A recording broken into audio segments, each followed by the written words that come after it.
രോമങ്ങളെ പറിച്ചു കളയൽ, വതഖ്ലീമുൽ അവാഫിരി നഖങ്ങളെ മുറിച്ചു കളയൽ, വഖസ്സു ശരിബി മീശകൾ വെട്ടിച്ചെറുതാക്കൽ. ഇതൊക്കെ നബി സല്ലല്ലാഹു അലൈഹി വസല്ലം നിർദ്ദേശിക്കാൻ എന്തൊക്കെ പറഞ്ഞത്? ഒന്ന് ചേലാകർമ്മം നമുക്കറിയാം.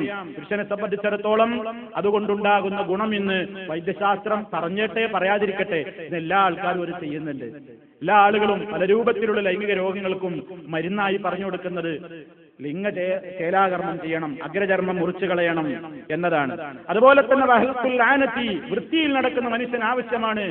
അവന്റെ സ്വകാര്യമായ ആ നിലയ്ക്ക് ഗുഹ്യഭാഗത്ത് വളർന്നുകൊണ്ടിരിക്കുന്ന രോമങ്ങളെ അവൻ നീക്കം ചെയ്യണം.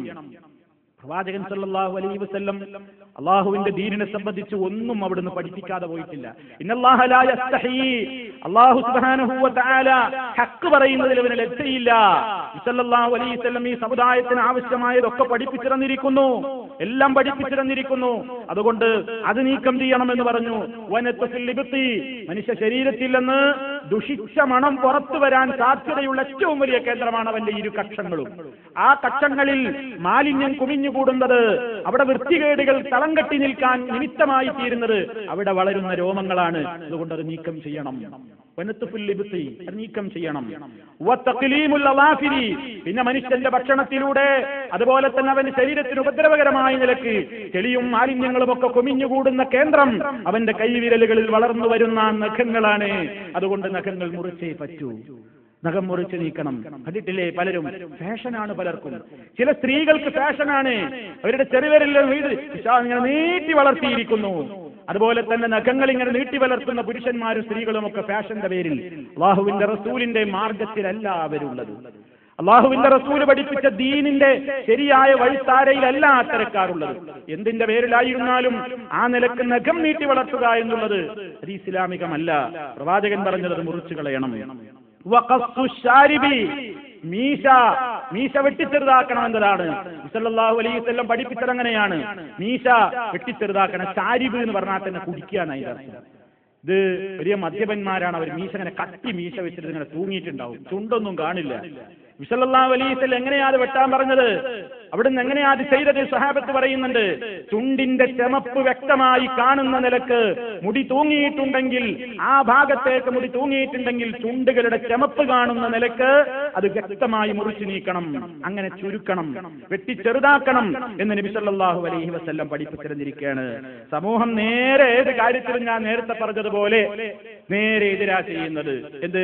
മീശ നല്ലോണം വളർത്തും, താടി ഒന്നുകിൽ വടിക്കും അല്ലെങ്കിൽ വെട്ടിച്ചെറുതാക്കും.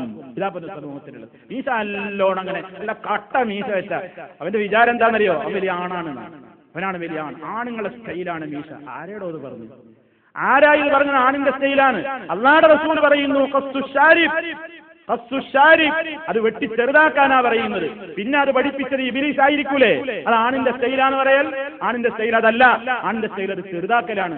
ഇതിങ്ങനെ കട്ടിയാക്കി ഇങ്ങനെ മീശ ഇങ്ങനെ ചുണ്ടിലേക്ക് തൂക്കിയിട്ടിട്ട് താടി അങ്ങനെ വടിച്ചും കളഞ്ഞ് ഈ വിരോധാഭാസമാണ് സമൂഹത്തിൽ കണ്ടുകൊണ്ടിരിക്കുന്നത്. പറയാതെ വയ്യ സഹോദരന്മാരെ, മുസ്ലിമിന്റെ ഐഡന്റിറ്റിയെ അവൻ തകർക്കുകയാണ്.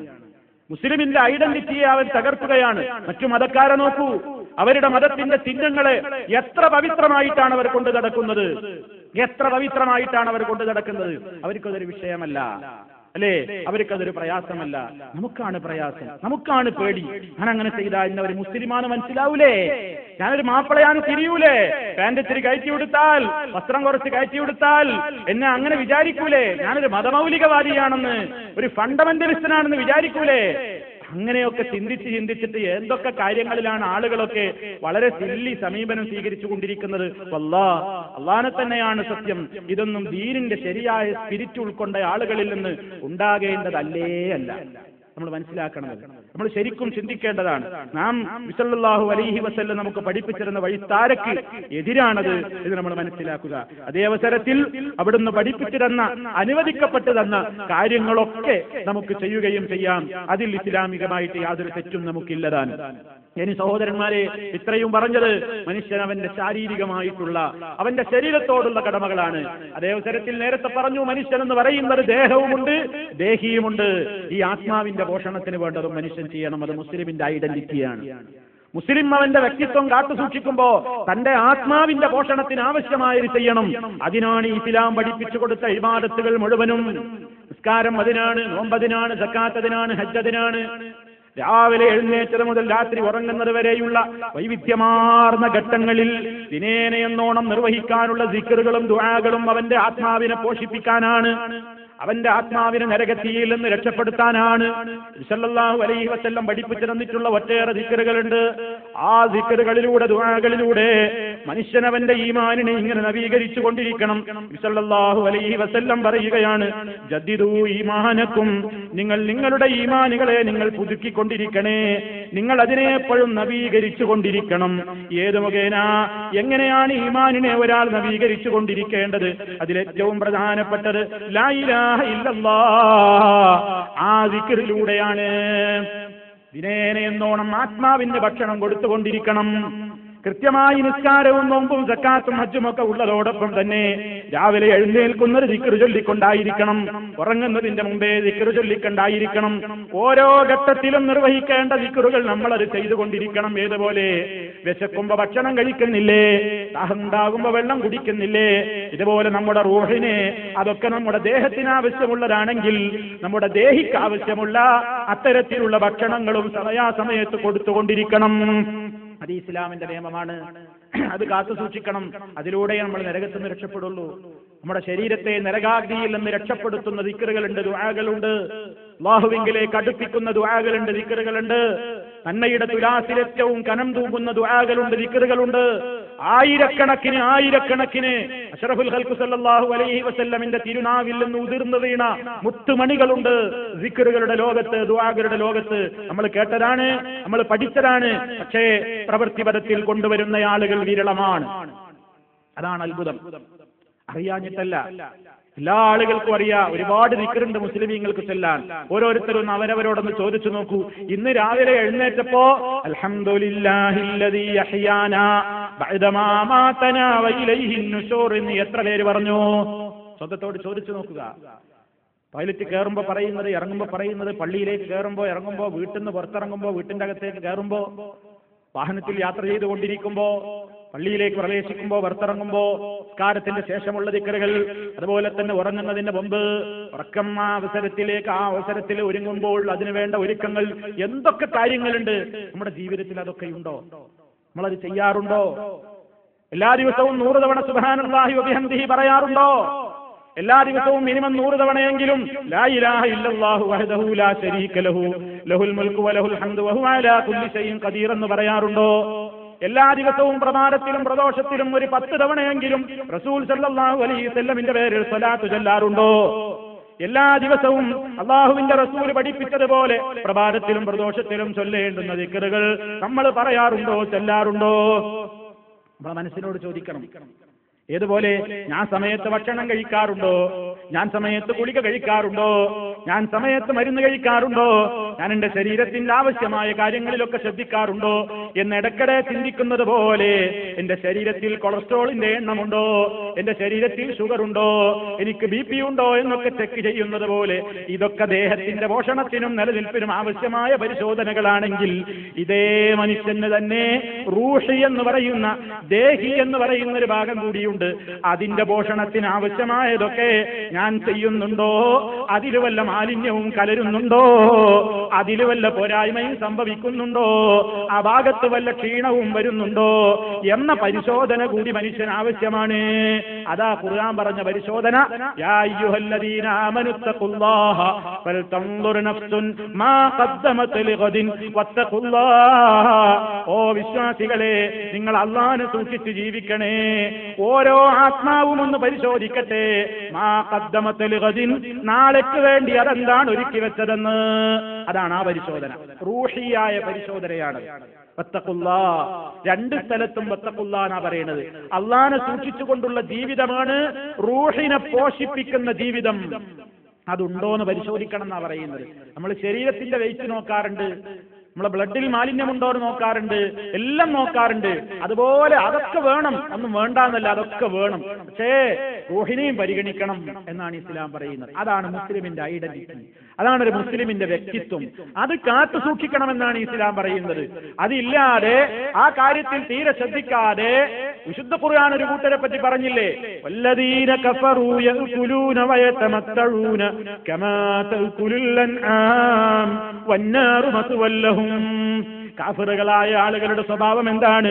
യഅകുലൂന വയതമത്തഊന, അവര് ഭക്ഷണം കഴിക്കുന്നു, സുഖം അനുഭവിക്കുന്നു, ജീവിതത്തിലെ എല്ലാ ആഡംബരങ്ങളും സൗകര്യങ്ങളും ഒക്കെ ആസ്വദിച്ചുകൊണ്ട് അവർ ജീവിതം കഴിച്ചു കൂട്ടുന്നു. ഏതുപോലെ കമാ തഅകുലുൽ അൻആം, നാക്കാലികൾ തിന്നും പോലെ. കാലിക്ക് തിന്നുമ്പോണ്ടോ, പോത്ത് എന്തെങ്കിലും ഭക്ഷണം കഴിക്കുമ്പോണ്ടോ അത് എനിക്ക് ഹറാമായ ഭക്ഷണമാണോ ഹലാലാണോ എന്ന് ചിന്തിക്കല്? അത് കിട്ടി വിശക്കുന്ന എന്തേ കിട്ടിയെങ്കിൽ അത് തിന്നും, അതിലപ്പുറം അതിനൊന്നുമില്ലല്ലോ. ഇതുപോലെയാണ് കാഫിറിന്റെ സ്ഥിതി. എവിടുന്നാ വന്നത് എന്താണെന്ന് അവൻ ചിന്തിക്കൂല. അവന് സുഖിക്കണം, അവന് ജീവിക്കണം. അത് എവിടുന്ന് കിട്ടിയിട്ടായാലും വേണ്ടില്ല, ഏത് രൂപത്തിൽ വന്നതായാലും വിരോധമല്ല. അങ്ങനെയാണ് അവന്റെ ചിന്ത. എങ്കിൽ ഖുർആൻ ഒരു മുന്നറിയിപ്പ് നൽകുകയാണ്, വന്നാറു മസ്വല്ലഹും. വന്നാറു മസ്വല്ലഹും, ഇതിന്റെ തൊട്ട ബാക്കി ആയത്താണ്. നരകം, അതാണ് അവർക്കുള്ള സങ്കേതം. നരകത്തെ അവർ പ്രതീക്ഷിക്കട്ടെ, നരകം മാത്രമേ ഇനി അവർക്കുള്ളൂ, അതുകൊണ്ടേ അവരൊതുങ്ങൂ എന്ന് പരിശുദ്ധ ഖുർആൻ പഠിപ്പിക്കുകയാണ്. അതുകൊണ്ട് സഹോദരന്മാരെ, നമുക്കൊക്കെ ഒരു ബാധ്യതയുണ്ട്. നമ്മൾ മുസ്ലിമീങ്ങൾ, നമുക്ക് നമ്മുടെ ശരീരത്തോട് ബാധ്യതയുണ്ട്, നമ്മുടെ ആത്മാവിനോട് ബാധ്യതയുണ്ട്. അതൊക്കെ ഏതാണെന്ന് പഠിപ്പിച്ചു തരാതെ അനാഥരാക്കി അള്ളാഹ് നമ്മളെ വിട്ടിട്ടില്ല. എല്ലാം പഠിപ്പിച്ച് സനാഥരാക്കി തന്നെയാണ് നാഥൻ വിട്ടിട്ടുള്ളത്. അള്ളാഹു അതൊക്കെ അറിയിച്ചു തരാൻ വേണ്ടി പ്രവാചകന്മാർ ഈ ലോകത്ത് വന്നിട്ടുണ്ട്. ആ പ്രവാചകന്മാരാൽ ഇതൊക്കെ പഠിപ്പിക്കപ്പെട്ടിട്ടുണ്ട്. ആ പഠിപ്പിക്കപ്പെട്ട ഉത്ബോധനങ്ങളിൽ നിന്ന് ആര് തിരിഞ്ഞു കളയുന്നുവോ, فمن أعرض عن ذكري فإن له معيشة ضنكا, എന്നെ സംബന്ധിച്ചുള്ള യഥാർത്ഥമായ സ്മരണയിൽ നിന്ന് ആര് തിരിഞ്ഞു കളയുന്നുവോ അവന് വളരെ കുടുസായ ഒരു ജീവിതമാണ് വരാൻ പോകുന്നത്. വനഹ്ശുറുഹു യൗമൽ ഖിയാമത്തി അഅ്മാ, അന്ത്യനാളിൽ അവൻ അന്ധനായിക്കൊണ്ട് പരലോകത്ത് വരികയാണ്.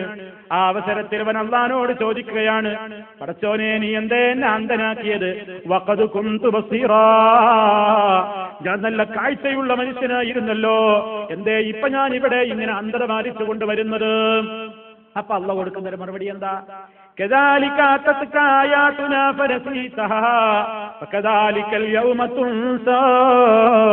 എടോ, നിനക്ക് ഞാൻ ദുനിയാവിൽ വെച്ച് ജീവിക്കാൻ ആവശ്യമായ നിലക്ക് നേരും നെറുകേടുമൊക്കെ പഠിപ്പിച്ചുകൊണ്ട് പ്രവാചകന്മാരിലൂടെ ഇസ്ലാം എന്താണെന്ന് പരിചയപ്പെടുത്തി തന്നിട്ട് അന്ന് നീ അതൊന്നും ജീവിക്കാതെ അതനുസരിച്ച് പ്രവർത്തിക്കാതെ അന്ന് നീ എന്നെ മറന്നു കളഞ്ഞവനല്ലേ.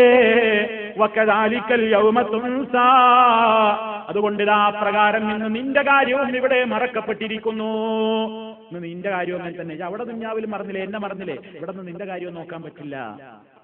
ആ ഒരു പ്രത്യേകമായ താക്കീത് നമ്മുടെ മനസ്സിൽ വേണം. അതുകൊണ്ട് സഹോദരന്മാരെ, അല്ലാഹുവിന്റെ റസൂല് പഠിപ്പിച്ചിരുന്ന ദീനിന്റെ കാര്യങ്ങളിൽ ഫത്തഖുല്ലാഹ മസ്തതഅ്തും, കഴിവിന്റെ പരമാവധി സൂക്ഷ്മത പാലിച്ചുകൊണ്ട് നമ്മുടെ ശരീരത്തോടും നമ്മുടെ ആത്മാവിനോടുമുള്ള കടമകൾ നിർവഹിക്കുന്ന ഇസ്ലാമികമായ വ്യക്തിത്വം കാത്തുസൂക്ഷിക്കുന്ന യഥാർത്ഥ ഐഡന്റിറ്റി നിലനിർത്തുന്ന ഒരു സമൂഹത്തിലെ മെമ്പർമാരായി നമ്മൾ മാറിയേ പറ്റൂ. അല്ലെങ്കിൽ അപകടമാണ്. അത് കാത്തുസൂക്ഷിക്കുന്നവർക്കാണ് പരലോക വിജയമുള്ളത്. അത്തരത്തിൽ വിജയം നേരുന്ന, വിജയം ലഭിക്കപ്പെടുന്ന നല്ലവരിൽ അല്ലാഹു റബ്ബുൽ ആലമീൻ നമ്മെ എല്ലാവരെയും ഉൾപ്പെടുത്തി അനുഗ്രഹിക്കുമാറാകട്ടെ. നമ്മിൽ വന്നുപോയിട്ടുള്ള വീഴ്ചകൾ അല്ലാഹു പുറത്തു തരുമാറാകട്ടെ. ശാരീരികവും മാനസികവുമായ അസുഖങ്ങളിൽ നിന്ന് അല്ലാഹു ശമനം നൽകുമാറാകട്ടെ. നമ്മിൽ നിന്ന് മരണപ്പെട്ടു പോയവർക്ക് അല്ലാഹു മഗ്ഫിറത്ത് നൽകുമാറാകട്ടെ. റബ്ബനാ തഖബ്ബൽ മിന്നാ ഇന്നക അൻതസ് സമീഉൽ അലീം വൽഹംദുലില്ലാഹി റബ്ബിൽ ആലമീൻ. അല്ലാഹുമ്മ സ്വല്ലി അലാ മുഹമ്മദിൻ വഅലാ ആലി മുഹമ്മദ്. അസ്സലാമു അലൈക്കും വറഹ്മത്തുള്ളാഹി.